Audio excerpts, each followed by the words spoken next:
ಕರ್ನಾಟಕದ 3 ವಿಧಾನಸಭಾ ಕ್ಷೇತ್ರಗಳಲ್ಲೂ ಕೂಡ ಮತದಾನ ಬೆಳಗ್ಗೆಯಿಂದ ಬಿರುಸಿನಿಂದ ಸಾಗ್ತಾ ಇತ್ತು. 3 ಕ್ಷೇತ್ರದ ಮತದಾರರು ಕೂಡ ಗಮನ ಹರಿಸಬೇಕಿದೆ. ಇನ್ನು 1 ಗಂಟೆಯಷ್ಟೇ ಬಾಕಿ ಇದೆ ನಿಮ್ಮ ಮತದಾನ ಹಕ್ಕನ್ನು ಚಲಾಯಿಸೋದಕ್ಕೆ. 6 ಗಂಟೆಯೊಳಗೆ ಬಂದು ನಿಮ್ಮ ಹಕ್ಕನ್ನ ನೀವು ಚಲಾಯಿಸಿ. ಸಂಡೂರು, ಶಿಗ್ಗಾವಿ, ಚನ್ನಪಟ್ಟಣದಲ್ಲಿ ಮತದಾನ ಬೆಳಗ್ಗೆ 7 ಗಂಟೆಯಿಂದ ಕೂಡ ನಡೀತಾ ಇದೆ. ಇನ್ನು 1 ಗಂಟೆ ಮಾತ್ರ ಬಾಕಿ ಇದೆ. 6 ಗಂಟೆಗೆ ಕ್ಲೋಸ್ ಆಗುತ್ತೆ. ಅಷ್ಟರೊಳಗೆ ನಿಮ್ಮ ಮತದಾನವನ್ನ ನೀವು ಮಾಡಬೇಕಿದೆ. ಸರತಿ ಸಾಲಿನಲ್ಲಿ ನಿಂತ್ಕೊಂಡು ಮತದಾನ ಮಾಡ್ತಾ ಇದ್ದಾರೆ ಜನರು. ಕೆಲಸ ಕಾರ್ಯವನ್ನ ಮುಗಿಸಿ ಮತಗಟ್ಟೆಗಳತ್ತ ಜನರು ಲಗ್ಗೆ ಇಡ್ತಾ ಇದ್ದಾರೆ.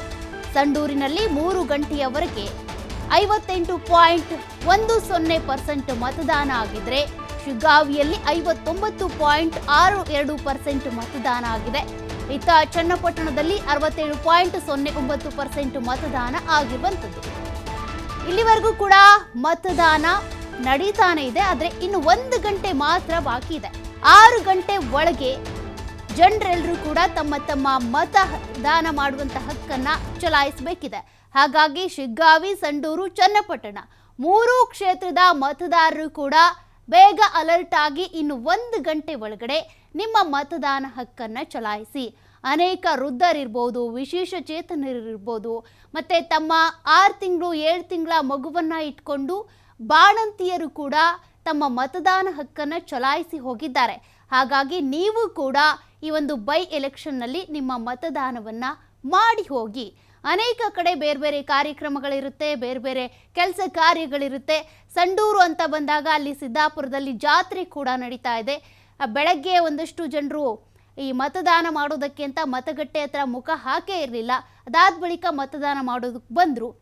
ಹೀಗಾಗಿ ಇನ್ನು 1 ಗಂಟೆ ಮಾತ್ರ ಇರೋದ್ರಿಂದ 6 ಗಂಟೆಯ ಒಳಗೆ ನಿಮ್ಮ ಮತದಾನದ ಹಕ್ಕನ್ನು ನೀವು ಚಲಾಯಿಸಬೇಕಿದೆ. ಇದಾದ ಬಳಿಕ ಇನ್ನೂ ಕೂಡ 5 ವರ್ಷ ನೀವು ಕಾಯಬೇಕಾಗುತ್ತೆ ಮತದಾನವನ್ನು ಮಾಡೋದಕ್ಕೆ, ಎಲೆಕ್ಷನ್ ಬರೋದಕ್ಕೆ.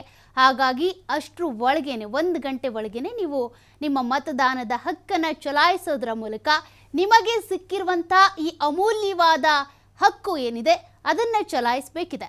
ಈಗಾಗಲೇ ಸಂಡೂರು, ಶಿಗ್ಗಾವಿ, ಚನ್ನಪಟ್ಟಣದಲ್ಲಿ ಬಿರುಸಿನ ಮತದಾನ ನಡೀತಾ ಇದೆ.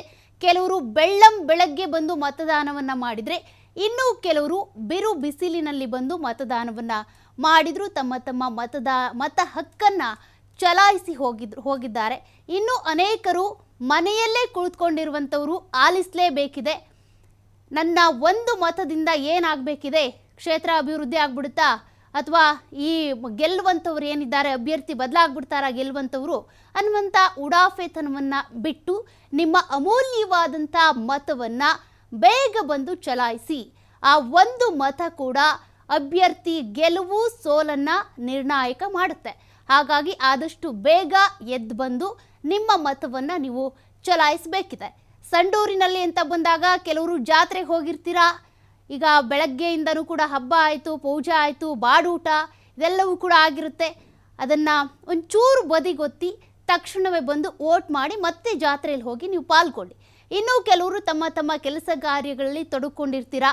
ಒಂದು ಅರ್ಧ ಗಂಟೆ ಆ ಕೆಲಸ ಕಾರ್ಯಗಳನ್ನು ಬದಿಗೊತ್ತಿ ಮತದಾನ ಮಾಡಿಬಿಟ್ಟು ಹೋಗಿ. ಯಾಕಂದರೆ ನಿಮ್ಮ ಕ್ಷೇತ್ರದಲ್ಲಿ ನಿಮ್ಮ ಕ್ಷೇತ್ರವನ್ನು ಅಭಿವೃದ್ಧಿ ಮಾಡುವಂತಹ ನಾಯಕ ಯಾರಾಗಬೇಕು, ಶಾಸಕ ಯಾರಾಗಬೇಕು ಅನ್ನುವಂಥ ತೀರ್ಮಾನವನ್ನು ನೀವೇ ತೆಗೆದುಕೊಳ್ಬೇಕಾಗುತ್ತೆ.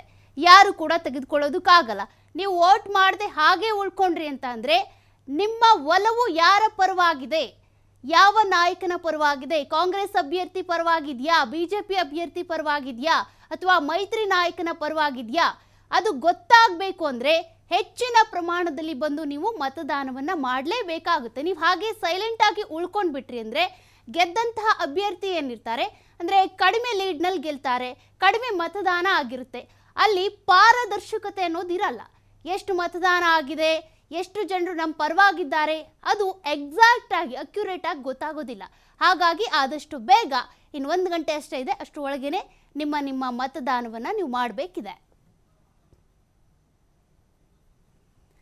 ಡೀಟೇಲ್ಸ್ ಕೊಡ್ತಾ ಹೋಗ್ತಾರೆ ಪ್ರತಿನಿಧಿ ಸಿದ್ದು ಈಗಾಗಲೇ ಶಿಗ್ಗಾವಿ, ಸಂಡೂರು, ಚನ್ನಪಟ್ಟಣ ಕ್ಷೇತ್ರದಲ್ಲಿ ಮತದಾನ ಇಲ್ಲಿವರೆಗೂ ಕೂಡ ನಡೀತಾ ಇದೆ. ಬಟ್ ಇನ್ನು 1 ಗಂಟೆ ಮಾತ್ರ ಮತದಾನಕ್ಕೆ ಬಾಕಿ ಇರುವಂತದ್ದು. ಹಾಗಾಗಿ ಸಂಡೂರು ಕ್ಷೇತ್ರದಲ್ಲಿ ಮತದಾನ ಹೇಗೆ ನಡೀತಾ ಇದೆ, ಮತದಾರರ ಉತ್ಸಾಹ ಹೇಗಿದೆ, ಇನ್ನು 1 ಗಂಟೆ ಮಾತ್ರ ಬಾಕಿ ಇರೋದ್ರಿಂದ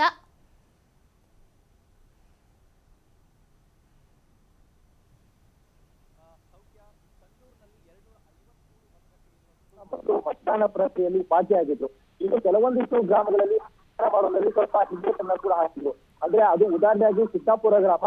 ಈ ಸಿದ್ದಾಪುರ ಗ್ರಾಮದಲ್ಲಿ 5 ವರ್ಷಕ್ಕೊಮ್ಮೆ ಏನು ಜಾತ್ರೆ ಮಾಡ್ತಾರೆ. ಇನ್ನು ಜಾತ್ರೆ ಮಾಡುವಂತಹ ಸಂದರ್ಭದಲ್ಲಿ ಗ್ರಾಮದಲ್ಲಿ ನೆಂಟರು ಬಂದಿರ್ತಾರೆ. ಇನ್ನು ಜಾತ್ರೆ ಮಾಡುವಂತಹ ಸಂದರ್ಭದಲ್ಲಿ ಗ್ರಾಮದಲ್ಲಿ ನೆಂಟರು ಬಂದಿರ್ತಾರೆ. ಅಂತ ಸಂದರ್ಭದಲ್ಲಿ ಹೋಗಿ ಮತ ಯಾವ ರೀತಿಯ ಹೋಗಿ ಹಾಕಬೇಕು, ಮತ್ತೆ ಆ ಜಾತ್ರೆಯಲ್ಲಿ ಸಾಕಷ್ಟು ಬ್ಯುಸಿ ಆಗಿರುವುದರಿಂದಾಗಿ ಮತವನ್ನ ಹಾಕ್ಲಿಕ್ಕೆ ಸಾಕಷ್ಟು ತಡ ಮಾಡಿದ್ರು. ಅದಾದ ಬಳಿಕ TV5 ಸುದ್ದಿಯನ್ನ ಬಿತ್ತರಿಸಿದ ಬಳಿಕ ಅಲ್ಲಿ ಸ್ಥಳಕ್ಕೆ ಅಧಿಕಾರಿಗಳು ಕೂಡ ಭೇಟಿ ನೀಡಿ ಅಲ್ಲಿ ಸ್ಥಳೀಯಲ್ಲಿ ಇರುವಂತಹ ಗ್ರಾಮಸ್ಥರಿಗೆ ಒಂದು ಅವೇರ್ನೆಸ್ ಅನ್ನು ಮೂಡಿಸಿ ಮತ್ತೆ ಮತದಾನ ಗಟ್ಟಿಗೆ ಏನಿದೆ ಅಲ್ಲಿ ಕರ್ಕೊಂಡ್ಬಂದು ಮತ್ತೆ ಮತದಾನ ಪ್ರಕ್ರಿಯೆಯಲ್ಲಿ ಅವರು ಭಾಗಿಯಾಗಿದ್ದಾರೆ. ತದನಂತರ ಈಗ ಮತದಾನ ಪ್ರಕ್ರಿಯೆಯಲ್ಲಿ ಸಾಕಷ್ಟು ಜನರು ಕೂಡ ಬರ್ತಾ ಇದ್ದಾರೆ. ಮಧ್ಯಾಹ್ನ 3 ಗಂಟೆವರೆಗೂ 60% ಮತ ಕೂಡ ಆಗಿದೆ. ಇನ್ನು ಸಂಜೆ 6 ಗಂಟೆಗೆ ಏನು ಮತದಾನ ಹಾಕುವುದು ಮುಕ್ತಾಯ ಆಗ್ತಾ ಇದೆ. ಈ ಮುಕ್ತಾಯದ ಹಂತ ಸಮಯ ಆಗ್ತಾ ಇದ್ದ ಹಾಗೆ ಮತದಾನ ಪ್ರಕ್ರಿಯೆಗೆ ಸಾಕಷ್ಟು ತಂಡೋಪತಂಡವಾಗಿ ಜನರು ಸಹ ಬರ್ತಾ ಇದ್ದಾರೆ. ನಾವು ನಿಮಗೆ ತೋರಿಸ್ತಾ ಹೋಗ್ತೀವಿ, ನೀವು ಸಹ ಗಮನಿಸ್ತಾ ಇದ್ದೀರಿ. ಇದು 53ನೇ ವಾರ್ಡ್.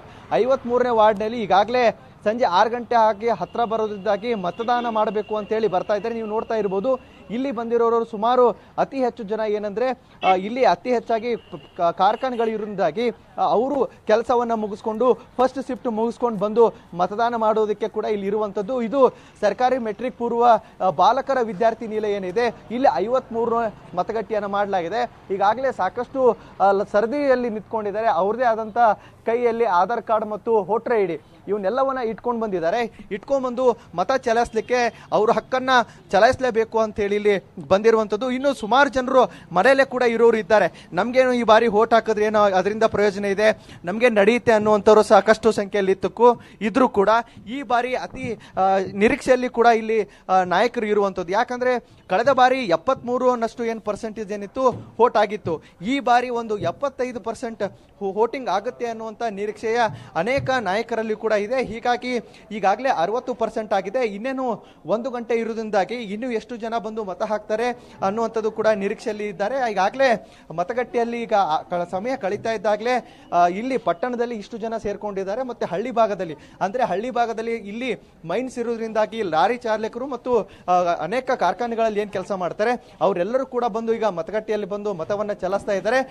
ಎಂದಿನಂತೆ ಅಂದ್ರೆ ಕಳೆದ ಬಾರಿ ಯಾವ ರೀತಿಯಾಗಿ ಮತ ಇತ್ತು, ಮತ ಹಾಕ್ತಿದ್ರು, ಈ ಬಾರಿ ಕೂಡ ಅತಿ ಹೆಚ್ಚಾಗಿ ಮತ ಮಾಡಬೇಕು ಅನ್ನುವ ನಿಟ್ಟಿನಲ್ಲಿ ಕೂಡ ಬರ್ತಾ ಇದ್ದಾರೆ. ಇಲ್ಲಿ ನೋಡೋಣ, ಯುವಕರು ಇದ್ದಾರೆ, ಅವ್ರನ್ನೂ ಸ್ವಲ್ಪ ಮಾತಾಡಿಸ್ತಾ ಹೋಗೋಣ. ಸರ್, ಈಗ ಸಮಯ ಆಗ್ತಾ ಬಂದಿದೆ, ಮತ ಮಾಡ್ಲಿಕ್ಕೆ ಬಂದಿದ್ದೀರಿ, ಏನ್ ಹೇಳಕ್ ಇಷ್ಟಪಡ್ತೀರಿ ಸರ್? ಹೇಳಿ, ಕಾರ್ತಿಕ್ ಮಾತಾಡ್ತಾರೆ. ಸೌಖ್ಯಪ್ಪ, ಇಲ್ಲಿ ಅಂದ್ರೆ ಈಗಾಗಲೇ ಯುವಕರು ಕೂಡ ಬಂದು ಮತದಾನ ಪ್ರಕ್ರಿಯೆಯಲ್ಲಿ ಭಾಗಿಯಾಗಿದ್ದಾರೆ. ಕನಿಷ್ಠ ಇಲ್ಲಾಂದ್ರೂ 70 ಗಡಿ ದಾಟತ್ತೆ ಅಥವಾ 75ರವರೆಗೂ ಗಡಿ ದಾಟುತ್ತಾ ಅನ್ನುವಂಥದ್ದು ಕೂಡ ನಿರೀಕ್ಷೆಯಲ್ಲಿ ಇರುವಂಥದ್ದು. ಸೌಖ್ಯ, ಥ್ಯಾಂಕ್ ಯು ಸಿದ್ದು ಡೀಟೇಲ್ಸ್ಗೆ. ಈಗಾಗಲೇ ಸಂಡೂರು ಕ್ಷೇತ್ರದ ನೇರ ದೃಶ್ಯಾವಳಿಗಳನ್ನು ನೀವು TV5 ಸ್ಕ್ರೀನ್ನಲ್ಲಿ ನೋಡ್ತಾ ಇದ್ದೀರಾ. ಅನೇಕರು ಆ ಸಿದ್ದಾಪುರ ಗ್ರಾಮದ ಜಾತ್ರೆಗೆ ಅಂತೇಳಿ ತೆರಳಿದ್ರು ಜನ. ಆದರೆ ಈಗ ಸಂಜೆ ಆಗ್ತಾ ಇದ್ದಂತೆ ಎಲ್ಲರೂ ಕೂಡ ತಮ್ಮ ತಮ್ಮ ಹಕ್ಕನ್ನು ಚಲಾಯಿಸಬೇಕು ಅಂತ ಮತದಾನ ಮಾಡೋದಕ್ಕೆ ಅಂತೇಳಿ ಈಗ ಮತಗಟ್ಟೆಗಳಿಗೆ ತೆರಳಿರುವಂತಹ ದೃಶ್ಯಗಳನ್ನು ನೀವು ನೋಡ್ತಾ ಇದ್ದೀರಾ.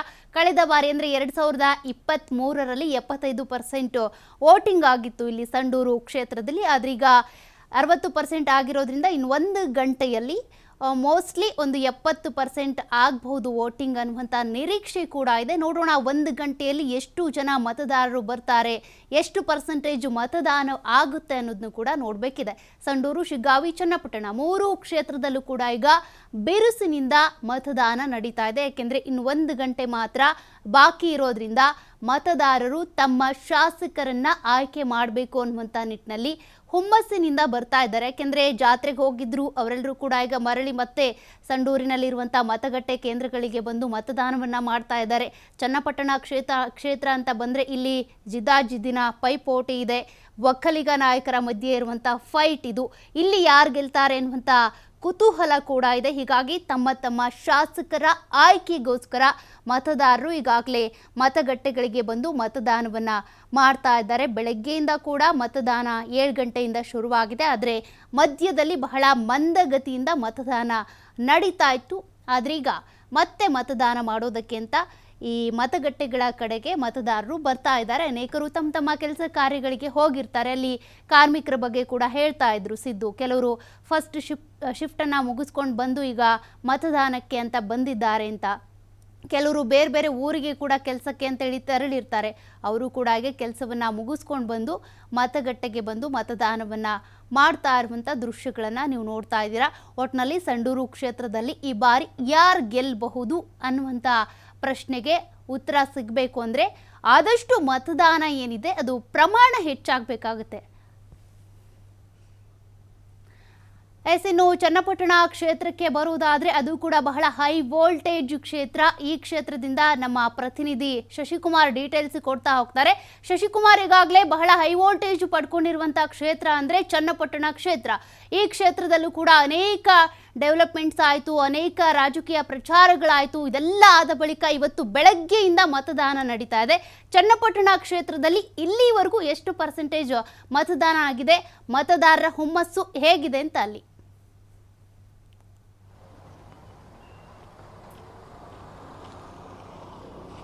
ಹೌದು, ಹೈ ವೋಲ್ಟೇಜ್ ಕ್ಷೇತ್ರ ಅನ್ಸ್ಕೊಂಡಿರ್ತಕ್ಕಂಥ ಚನ್ನಪಟ್ಟಣದಲ್ಲಿ ನಿಜಕ್ಕೂ ಕೂಡ ಉತ್ಸುಕರಾಗಿ ಮತದಾರರು ತಮ್ಮ ಹಕ್ಕನ್ನು ಚಲಾವಣೆ ಮಾಡ್ತಿರ್ತಕ್ಕಂಥದ್ದು. ಬೆಳಿಗ್ಗೆ 7 ಗಂಟೆ ಸುಮಾರಿಗೆ ಶುರುವಾದಂಥ ಏನು ಮತದಾನ ಪ್ರಕ್ರಿಯೆ ನಿರಂತರವಾಗಿ ಕೂಡ ಎಲ್ಲರೂ ಕೂಡ ಗ್ರಾಮೀಣ ಪ್ರದೇಶದ ಮಂದಿ ಇರ್ಬೋದು, ಇನ್ನು ನಗರ ಪ್ರದೇಶದ ಮತದಾರರು ಇರ್ಬೋದು, ತಮ್ಮ ಮತಗಟ್ಟೆಗಳಿಗೆ ಬಂದು ತಮ್ಮ ಹಕ್ಕನ್ನು ಚಲಾಯಿಸ್ತಾ ಇರ್ತಕ್ಕಂಥದ್ದು. ಬೆಳಿಗ್ಗೆಯಿಂದಲೂ ಕೂಡ ವೃದ್ಧರು, ಏನು ಯುವಕರು, ಸಾಕಷ್ಟು ಮಹಿಳೆಯರು ಸೇರಿದಂತೆ ಎಲ್ಲರೂ ಕೂಡ ನಿರಂತರವಾಗಿ ತಮ್ಮ ಮತ ಚಲಾವಣೆಯಲ್ಲಿ ಬ್ಯುಸಿಯಾಗಿರ್ತಕ್ಕಂಥದ್ದು.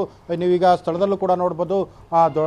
ಏನು ಇಲ್ಲಿ ಮಂಗಳವಾರಪೇಟೆ ಅಂತೇಳಿ ಚನ್ನಪಟ್ಟಣ ನಗರದ ಮಂಗಳವಾರಪೇಟೆಯಲ್ಲಿ ಇರ್ತಕ್ಕಂಥ ಈ ಒಂದು ಸರ್ಕಾರಿ ಪ್ರೌಢಶಾಲೆಯ ಆವರಣದಲ್ಲಿ 2 ಮತಗಟ್ಟೆಗಳನ್ನ ತೆರೆದಿರ್ತಕ್ಕಂಥದ್ದು. ಏನು ಇಲ್ಲಿ ಹಕ್ಕು ಚಲಾವಣೆ ಮತದಾನ ಈಗಾಗಲೇ ಆಗಿರ್ತಕ್ಕಂಥದ್ದು. ಇನ್ನು ಏನು ಸಂಜೆ 6 ಗಂಟೆವರೆಗೂ ಕೂಡ ಮತದಾನಕ್ಕೆ ಸಮಯಾವಕಾಶ ಇರೋದು. ಏನು ಸಂಜೆ ಕೂಡ ಚುನಾವಣೆಯಲ್ಲಿ 85% ಮತದಾನ ನಡೆದಿತ್ತು.